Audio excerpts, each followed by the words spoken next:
আমি আবারও চলে আসলাম তোমাদের কাছে আরেকটি রেসিপি নিয়ে। তো এগুলো কাতলা মাছের পেটি, একটা পিস আছে। পেটিগুলোকে অনেক দিন খাওয়া হয় না, ফ্রিজে ছিল, সেগুলোকে আমি একটু হলুদ লবণ দিয়ে সেদ্ধ করে নিয়েছি। হ্যাঁ, আর অবশ্যই একটু লেবু দেবে, একটু লেবু চিপে দেবে, মানে মাছের যে আঁশটা গন্ধটা সেটা চলে যাবে। আর এদিকে ওটা সেদ্ধ হয়ে আমি কাটা ছাড়িয়ে নেব।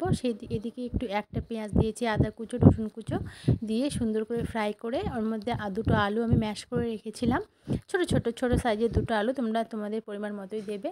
ম্যাশ করে রেখেছিলাম, সেটাকে সুন্দর করে ফ্রাই করে নেব। পেঁয়াজ আদা রসুনের সঙ্গে একটু দিয়ে দেবো এখানে গরম মশলার গুঁড়ো, আর দিয়ে দেবো ভাজা জিরের গুঁড়ো, ধনের গুঁড়ো দিয়ে এটা সুন্দর একটা পুর বানিয়ে নেব।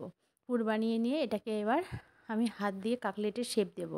তোমরা লম্বা, গোল, চ্যাপ্টা, চারকোনা যে যেমন ইচ্ছে মতো দিতে পারো। তোমরা চাইলে এটা সঙ্গে সঙ্গে ভেজে খেয়ে নিতে পারো।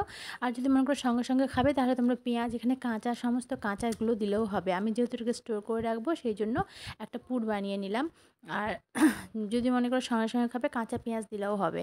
তো আমি এই যে এইভাবে টিস্যু পেপার দিয়ে একটা করে এইভাবে রেখে আমি দেবো। তারপরের দিন যখন আমি এটাকে ফ্রাই করবো, দেখো যে কর্নফ্লাওয়ার গুলিয়ে নিয়েছিলাম, কিছু না, জাস্ট কর্নফ্লাওয়ার। আর এটা হচ্ছে ওই যে মানে পাউরুটি যে খাই আমরা, পাউরুটির গুঁড়ো বা বিস্কিটের গুঁড়ো দিলেও পারবে, তোমরা দিতে পারো।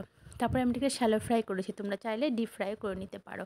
তো খেতে দুর্দান্ত হয়েছিল। তোমরা আমার মতো এইভাবে একবার ট্রাই করতে পারো। মাছের কাটলেট, কাতলা মাছ, রুই মাছ, সব মাছ দিয়ে হয়।